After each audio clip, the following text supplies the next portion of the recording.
It is a nice, sunny, warm June day here in Michigan, and I am standing in front of my newly fenced in pumpkin patch I cannot tell you how excited I am about this. There's just something about being able to grow pumpkins that just seems like a novelty to me. Maybe it's because in the past we just haven't had the room to really do it, to grow your own pumpkins, and I don't know. I am so excited about this. So you can see here, let me set my eggs down. Aren't those beautiful? Here, all this green that you see right here, all of this is sunflowers that we planted. I had to look at my videos, the video I posted when we actually put the sunflowers in the ground, probably 3 to 4 weeks ago.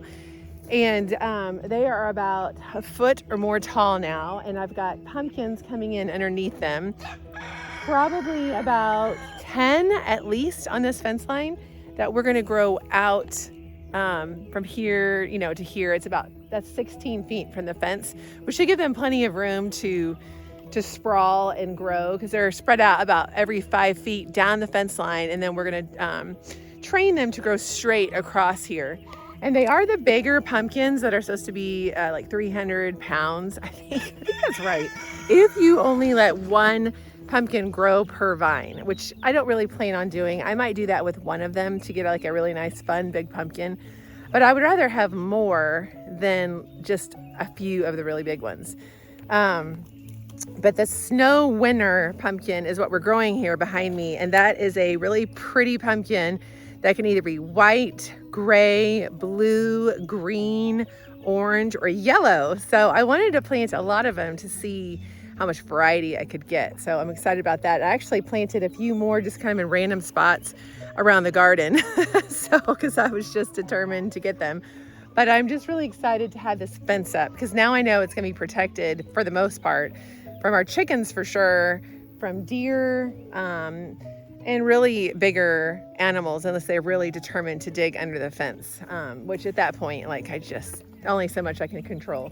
So this is a 16 by, what was the original size of ours? 70, I think, 16 by 40 foot garden, whatever that is in square feet. So this should give plenty of room for the pumpkins to grow. And you can see my tarp out here. I'm still killing off some of the weeds that were left, which is really helping to just lay the foundation for where these plants are going to grow. On top of that, my husband, who is off today, graciously helped put up some more trellises today. So now I actually have 4 cattle panel trellises going over the walkway between the two gardens, because I've got lots of plants that are getting ready to burst on the scenes and start growing up these trellises. On this side, I've got cherry tomatoes that'll be growing up. On this side behind me, I have peas that are currently growing and fruiting, and eventually pole beans. And then as we move down, more peas, more pole beans, more cherry tomatoes on these 2 trellises. And then on these here behind me, I'm going to have the miniature Jacoby little pumpkins growing up this side with some yellow trailing nasturtiums, which I'm really excited about. And then on this side, it'll be more beans coming up.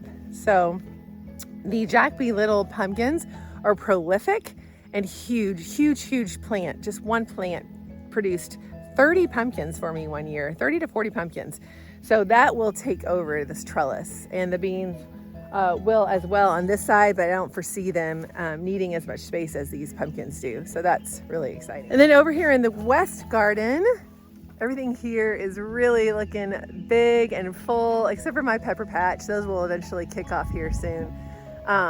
But everything else behind me has been growing for a while. The potatoes, the cabbages, the Brussels sprouts, lettuces, beans, corn, herbs. I just lost an earring. On my right, you see I've got potatoes and beans and some zinnias coming in.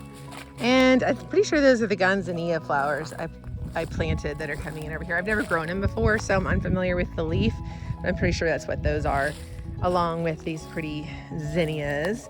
Same thing over here, except on this side, I've got the snow peas that have really come in, excitingly so. The ones on that side got eaten by the chickens, so they are not producing, sadly. But the beans are coming in. Here, thankfully, we did get some peas, and just in the last few days, they've really started to put off their pea pods, which is exciting. And then I've got sunflower row here going all the way down. And these guys are up to my knee now. So I don't know, what is that, 2 feet?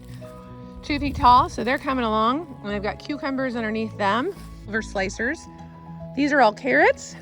Those all came in really nice. Carrots and beets here. The turnips and a different variety of carrots. And there are some lettuces planted in here. This is my sweet pepper patch, and you know, these take a while to really get going, but they are filling out. I'm already seeing flowers on them, and my spicy peppers are really taking off. Sweet peppers, since they're a bigger fruit, just take longer to really get going. This bed is full of life with the beans and the potatoes and the corn getting hidden in the middle here. Potatoes and beans. Brussels sprouts are looking awesome.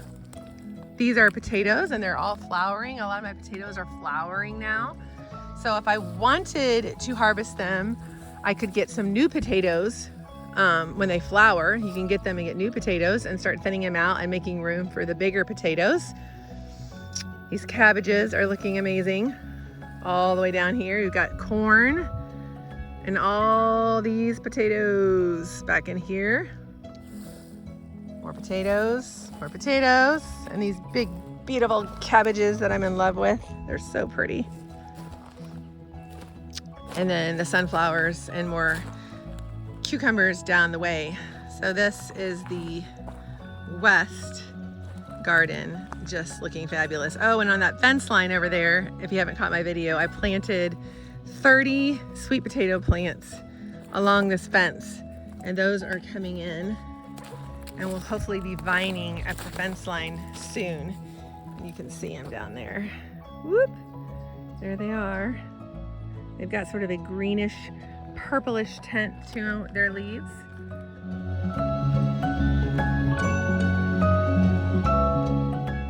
And then the blueberry plants along here.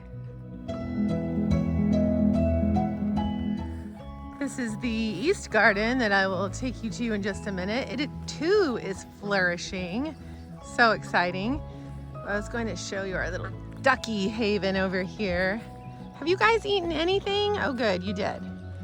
Oh, Waddles, our little peckin. He's always panting. You give him lots of water and a swimming pool. He's just always so hot. But we went ahead and enclosed them because we didn't want them getting in our really nice pond that we have over by our house. It's like a little oasis. So we gave them the old chicken coop, gave them a nice big pool here, and some of them have figured out how to get in and some of them haven't, even though I've given them a step stool. But those are our 6 ducks, or bigger ducks. Then we have 4 baby Muscovy ducks in the garage as well. So they'll be joining them in the next 3 or 4 weeks or so. And then this is the other side of the pumpkin patch. I just thought I'd give you a different vantage point. So all of this will be covered, hopefully, in pumpkin vines off the east garden here. Oh, and look who's stuck. Of course, we have a chicken stuck in the duck pen. Why does this not surprise me? Come here, DJ. Nope, I'm trying to get you out. You're going the wrong way.